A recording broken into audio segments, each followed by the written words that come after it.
Salut tout le monde, comment allez-vous? Moi ça va plutôt bien. Aujourd'hui on se retrouve pour une nouvelle vidéo pour parler tout simplement de non pas foot de rue mais foot de rue extrême. Alors quand on parle de foot de rue, c'est vrai qu'on entend souvent parler de tout simplement l'équipe Les Bleus, donc composée de Tag et Héloïse, les frères Techno, Gabriel, tout simplement, bref, après on a Jérémy, Samira qui rejoint, si je me trompe pas, donc voilà, je pense que c'est tout comme personnage, donc voilà, bref, dans l'ensemble, eh bien, foot de rue, donc c'est déjà une série sur laquelle j'avais déjà parlé, traité tout simplement sur une ancienne vidéo sortie il y a quand même quelques mois. Aujourd'hui on va parler tout simplement de sa suite, on va dire un peu beaucoup oublié par beaucoup de gens, enfin beaucoup de gens qui auraient voulu tout simplement l'oublier. Bref, donc on va parler tout simplement de foot de rue extrême, qui est une suite tout simplement de foot de rue sans vraiment être une suite, on va dire. Bref, donc foot de rue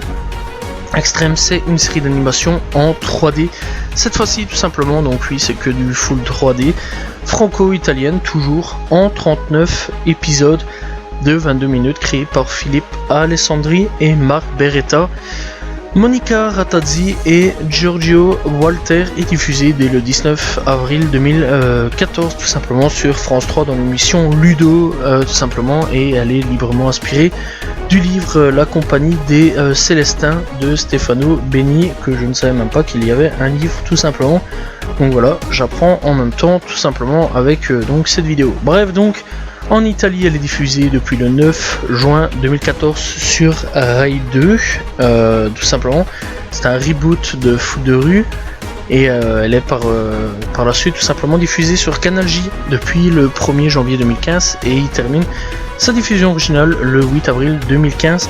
La série est aussi diffusée sur Gulli en avant-première le 18 novembre tout simplement 2015, afin de fêter les 10 ans de la chaîne, et depuis le 22 avril 2016. Donc voilà, bref, la série est également diffusée sur YouTube en intégralité en français depuis 2014. Donc depuis 2014 on a tout simplement accès à foot de rue normal et foot de rue extrême. Bref, donc au niveau du synopsis, on va bien sûr en parler. Donc Tag, ancien joueur de foot de rue, devient le demi-frère de Samy, un passionné de foot de rue extrême, capitaine de sa propre équipe nommée la Team, vraiment pas un nom très original. Donc Tag tout simplement deviendra non pas donc le capitaine mais le coach de l'équipe. La Team participe à un tournoi où différentes équipes nommées tout simplement les Ninjas, les Del Toro, les Magics et les Darkseid. Déjà rien que le nom, t'as déjà compris que la Darkseid c'était le méchant de l'équipe, du tournoi, et donc la Team, et donc ils s'affrontent pour décider laquelle représentera la ville à un tournoi contre les équipes du monde entier. Donc repartir tout simplement sur un nouveau un nouveau mondial tout simplement de foot de rue, mais cette fois-ci extrême. Donc voilà, bref, alors à quoi consiste le foot de rue extrême? Alors le foot de rue classique, c'est plutôt simple, puisque c'est tout simplement juste du foot tranquillement, où on peut utiliser donc le décor, etc. genre des planches, etc. On peut faire à peu près plein de trucs, des figures, etc. Vraiment plein de trucs assez génial. Et le foot de rue extrême, on reprend les mêmes bases et on part tout simplement sur un nouveau délire, puisque cette fois-ci ce sera des défis. Alors sur le papier c'est cool, c'est génial, c'est vraiment bien sur le papier. Voilà, j'ai bien aimé certains défis, c'était plutôt cool. Donc il y a des défis par exemple jouer dans le noir total. Il y a des défis genre les capitaines, ça devient tout simplement les filles si je me trompe pas. Ou alors il y a des défis où les ghouls sont super géants, et il y a des défis où tout simplement ça se joue assez bizarrement, genre par exemple chaque fois qu'on se prend un ghoul il y a un qui sort, etc. Donc voilà, bref, il y a vraiment des défis assez cool et plutôt originaux, voilà, que j'ai quand même pas mal apprécié. Il y a vraiment des défis assez intéressants. Et donc il y a quand même des trucs assez intéressants qu'il faut retenir, hein. Il y a quand même des choses assez intéressantes dans le foot de rue.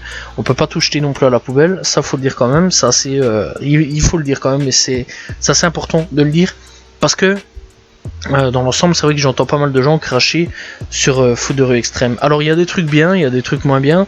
C'est vrai qu'il y a beaucoup de choses qui m'ont énormément déçu et qui m'ont fait un peu, tout simplement, je vais pas dire les termes parce que j'ai pas envie d'avoir des problèmes avec YouTube. Mais enfin bref, donc voilà. Mais clairement, ça m'a ennuyé sur beaucoup de choses. Voilà, on va pas dire les termes, mais clairement, je m'ennuyais vraiment, voilà. Et parfois, je me demandais un petit peu si l'épisode allait passer un peu vite ou non. Et le problème de ces épisodes, c'est que ça se ressemble énormément. Il y a vraiment 2-3 épisodes qui sont vraiment changeants sur 2-3 petits trucs, mais sinon dans l'ensemble c'est à peu près la même chose. On a un épisode, un point de départ, donc où tout va bien, on part, on est dans le métro. Dites-vous qu'à chaque fois on se réunit soit au métro, tout simplement, enfin ou le train, ou enfin bref, donc voilà. Donc ou le tram, donc voilà, c'est ce que je cherchais. Et donc à chaque fois on est là, on discute un petit peu, puis oh bah il y a un petit problème, l'autre il fait la tronche tout simplement tout le long de l'épisode. Puis ah bah ça va, finalement on règle le problème quand Tag commence à parler, c'est toujours comme ça systématiquement. Donc Tag vient parler et il règle un petit peu le problème parce que c'est un peu l'adulte, hein, tu vois, de l'équipe, c'est un peu le grand responsable, le Pascal, le grand frère de l'équipe, voilà. Et bah tout va bien, on a réglé le problème, donc tout va bien. On voit pas pourquoi on ferait encore la tronche et bah on continue, normal, voilà. Et puis l'épisode suivant, on reprend, bah par exemple il y a le gardien qui a été parlé à tout simplement un autre type de l'autre équipe, bah ça va pas. Bref, là-dessus ça crée des tensions, c'est pas énorme, c'est cool, voilà. Après il y a encore Tag qui débarque, qui parle et qui règle le problème. Et on repart comme si de rien n'était. Bref, donc dans l'ensemble, pourquoi pas, je vais dire, hein, d'accord, mais bon, quand tu me fais ça une fois, ok, quand tu me fais ça 2 fois, ok, quand tu me fais ça... Bon, au bout d'un moment, faut arrêter un peu les conneries. Bref. Dans les personnages, on retrouvera tout simplement Sammy, donc le capitaine de l'équipe. Alors lui, au début, il a pas trop Tag, et après, bref, il y a des personnalités un peu cheloues chez ce mec-là. Le mec, parfois, ça va bien, puis il pète des câbles, tu sais pas pourquoi. J'ai pas très bien compris. Développement vraiment triste chez lui. On a Tag qui lui, c'est le personnage vraiment que j'ai kiffé de A à Z, hein. Lui, il n'y a aucun problème, c'est vraiment le mec le plus intouchable, hein, vraiment le mec le plus intouchable. C'est vraiment le mec que j'ai vraiment kiffé de A à Z, le mec qui te donne des bons conseils sur la vie, sur comment ça doit bien se dérouler, etc. C'est vraiment cool, bref, rien à dire là-dessus. Alors Greg, lui c'est un peu le muet de l'équipe, hein, le mec, voilà, c'est un peu l'attaquant. Bref, lui franchement ça va, rien d'autre à dire là-dessus. Alors de temps en temps le mec pétait aussi des câbles, mais bon, ça allait, c'est pas tout le temps. On a tout simplement Joey, le gardien de l'équipe. Alors le gardien de l'équipe, comment dire, ouais, voilà quoi. Je crois que vous avez un petit peu compris mon ressenti, parce que c'est un des personnages qui personnellement j'ai pas trop apprécié. J'ai pas du tout apprécié ce personnage. Je sais pas quel traitement ici. Je sais pas ce qu'il avait fait ce garçon là. Le pauvre quoi, le pauvre. Il a subi un de ces traitements de, voilà quoi. Le mec, il est un hystérique compulsif, il n'y a rien d'autre à dire là-dessus. Le mec pète toujours des câbles. Il n'y a pas tout simplement un épisode sur 2, un moment ou un autre, où il pète pas un câble. Il n'y a pas un épisode sur 2 où, à un moment ou un autre, il te lancera des pics dans la tronche de ses équipes, ce qui est plutôt triste, sachant en plus que c'est son équipe. Le mec, des fois, tu te demandes si soit il aime bien son équipe, ou soit il est là pour, je sais pas moi, passer le temps. Voilà, le mec qui est à fond sur d'autres délires, parfois il est là, il préfère faire des trucs complètement bizarres qui ont rien à voir avec le foot de rue, plutôt que de se concentrer sur son équipe. Le mec est un mec multitâche, multifonction, voilà, bref, le mec est clairement, il est bon à tout faire, sauf parfois être un bon personnage, parce que le mec pète toujours des durites, il est là, il se mêle de choses qui lui regardent absolument pas, il est là, il commande des choses qui lui regardent pas non plus, il est là, il insulte, ou enfin il insulte, non, il tacle légèrement les gens. Bref, je me suis dit, mon dieu, mais qu'est-ce qu'on a fait à ce pauvre personnage là? Lui, c'est vraiment le personnage qui, ouais, quand même, c'est pas le meilleur quoi, vraiment c'était pas le mieux écrit de toute la bande, voilà, c'est pas le couteau le plus aiguisé. Bref, on a Luna, elle c'est une petite, voilà, on dirait la fine Mati. Donc voilà, c'est la petite qui parfois elle te sort des petits trucs assez marrants. Parfois il y a des épisodes extrêmement chiants sur elle, où parfois tu te poses quand même des questions un petit peu sur sa mentalité, si elle est, parfois elle est pas internée ou un truc dans le genre elle aussi. Mais ça va quoi, c'est un personnage que j'apprécie sur certains points. Et puis on a Inès tout simplement. Bref, Inès, rien à dire là-dessus non plus. Personnage qui tout simplement parfois ça va pas. Donc voilà, alors en gros le problème de cette équipe, hein, je vais quand même le dire et on va pas se mentir, c'est qu'ils se tapent beaucoup trop, mais beaucoup trop dans le rôle. Tu sais pas pourquoi, on dirait que les mecs font partie d'un gang et que parfois ils sont là en train de se tirer dessus. Voilà, quand il y a besoin de se tirer dessus, il manque plus qu'ils fassent des diss tracks et puis on est parti. Alors je sais que ça a rien à voir avec le contexte d'un dessin animé, mais franchement c'est à peu près ça. Les mecs sont là, ils sont en train de se tirer dessus, mais vraiment en train de se tirer dessus à la mitraillette, à la Kalachnikov, au bazooka à la limite. Et puis Tata qui arrive avec son drapeau tout blanc. Allez, on fait la paix les gars, ben ça va, on fait la paix. L'épisode suivant, on est là, on se retire dessus, tous. Hein, on n'aura rien à cirer. Voilà, pendant un épisode, il y en a un, on dirait un gourou, le mec il est là, il fait ah, lui faut pas lui parler parce qu'il va parler avec l'autre équipe. C'est un peu la snitch de l'équipe, tu comprends, c'est un peu l'enfoiré de l'équipe, j'en ai rien à cirer YouTube. Bref, c'est un peu le mec qui est le plus dans la trahison qu'autre chose. Voilà, il va parler avec un membre des Darkseid, c'est pas bien. On ne lui parle pas, d'accord, on lui parle pas. T'essayes pas à savoir pourquoi en fait il essaye de lui parler et je sais pas, c'est un peu chelou. Pourquoi pas. Bref, donc cette suite, il y a quand même pas, c'est pas non plus le truc le plus folichon du monde. Hein. C'est pas la meilleure série du monde. Je suis rarement critiqué, très rarement. D'ailleurs, tu peux checker mes vidéos, etc. sur les mangas, sur les films, etc. J'essaie toujours de trouver un côté positif. Et il y a encore une fois des choses à pas jeter. Encore une fois, le côté défi, j'aime bien. Voilà, le côté 3D ne m'a pas vraiment dérangé, on va quand même parler de la 3D, donc voilà. Mais sinon, dans l'ensemble, l'équipe était quand même pas la meilleure équipe. Je préférais vraiment les bleus de Port-Marie, s'il vous plaît, rendez-moi les bleus de Port-Marie. Donc voilà, j'ai pas encore regardé la saison 4, je sais qu'ils reviennent, mais c'est pas vraiment la même équipe. Mais rendez-moi, s'il vous plaît, Tag Héloïse, les frères Techno, rendez-moi Gabriel, rendez-moi Jérémy, rendez-moi, je sais plus comment elle s'appelle, mais c'est pas grave parce qu'il y en a beaucoup trop. Mais rendez-les-moi, rendez-moi Requin, rendez-moi vraiment ces gens-là, j'aimerais bien les récupérer s'il vous plaît. Rendez-moi Chrono, rendez-moi Mademoiselle Adélaïde, rendez-moi ces gens-là, parce que là franchement j'ai pas compris. Alors on va parler quand même de la 3D, parce que aussi on parlera aussi des autres personnages. Bref, la 3D, alors pas dérangeant non plus, ça va, j'aime pas trop la 3D d'habitude, mais là ça va, ça passe un petit peu. On sent que les Français ont beaucoup plus de talent pour la 3D, enfin les Français italiens ont beaucoup plus de talent que tout simplement donc les japonais, donc voilà. Mais apparemment ce serait fait, si j'ai bien capté, en fait une certaine rôle apparemment, si j'ai bien capté, c'est une légende, je sais pas si c'est vrai, si c'est faux. Apparemment en fait ceux qui font l'animation seraient tout simplement des Nord-Coréens, je déconne vraiment pas, il y a tout simplement un truc apparemment qui soi-disant ça serait fait par des Nord-Coréens, donc voilà. Alors je sais pas si c'est vrai, je sais pas si c'est vraiment un studio d'animation en Corée du Nord. Voilà, il y a une légende ainsi qui parle, d'ailleurs il y a eu une ou deux vidéos que j'ai déjà checké qui parlaient tout simplement de ça. Alors apparemment tout simplement ce serait les Nord-Coréens. Continuez à faire ça les gars, parce que vous êtes vraiment fort là-dedans pour la 3D. Donc si c'est vraiment des Nord-Coréens, continuez. Si c'est des Français et des Italiens, continuez aussi. Mais en tout cas je sais pas c'est quel studio qui s'est occupé de ça, mais en tout cas continuez les gars. Franchement la 3D ça va, vous commencez à maîtriser. Ça fait quand même quelques années derrière que vous êtes sur la 3D, hein, voilà, sur certaines trucs, j'ai déjà parlé de 3D sur certaines animations françaises sur lesquelles j'ai déjà parlé.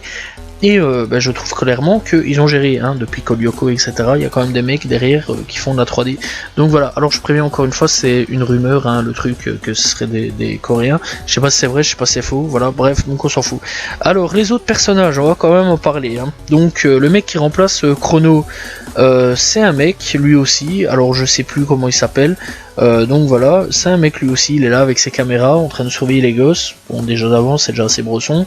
Voilà, à mon avis il est frère d'un célèbre personnage qui est en prison en ce moment en Belgique, et même tout simplement il y a des célèbres personnages aussi, hein, en France tout simplement avec des enfants. Bref, donc voilà, et clairement le mec, bref on part clairement sur un autre délire, mais clairement le mec vraiment ça m'a fait un peu chelou quoi. Le mec mec il est là, il filme, il est là, et pourquoi tu filmes des gosses, mec, c'est un peu chelou. Bref, donc clairement c'est un mec, bah lui ça va, il est pas bien méchant, voilà, en fait, je déconne avec le truc de filmer, mais en fait le mec filme les gosses pour ensuite les mettre sur internet parce que le foot de rue extrême se filme apparemment, voilà, c'est hyper important de se filmer pour pouvoir tout simplement voir les autres trucs, donc voilà, les autres gens au travers le monde, etc. Donc voilà, s'intéresser sur les autres équipes ou alors s'intéresser sur ton équipe, etc. via internet. Bref, c'est plutôt assez original, pourquoi pas, je vais dire. Donc ce mec là, ça va, il est pas chiant, d'ailleurs c'est un personnage plutôt bien écrit, j'ai apprécié son personnage là, j'ai pas eu de problème. Les méchants, les Darkseid, alors très sincèrement, sacré mon dieu, qu'est-ce que je dois dire de plus. Donc voilà, c'est pas l'un de mes personnages les plus préférés du monde. Et je viens de me rappeler tout simplement aussi, le mec c'est Paul, tout simplement celui qui gérait tout ça. Donc alors au niveau des personnages, on a Sly qui fait partie des Darkseid. Les Darkseid c'est pas les gentils, c'est des méchants, voilà, c'est les méchants en gros qui me font plus péter de rire qu'autre chose. C'est un peu les enfoirés un peu du game de là-dedans.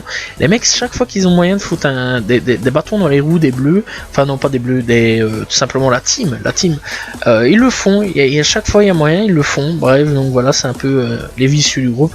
Le restant des groupes, voilà, ils sont là pour essayer de gagner, pour aller au mondial, c'est logique, il n'y a rien d'autre à dire là-dessus. Donc voilà, bref, donc clairement là-dessus, on n'a pas à se plaindre, tout simplement les personnages sont plutôt bien foutus, il n'y a rien à dire là-dessus.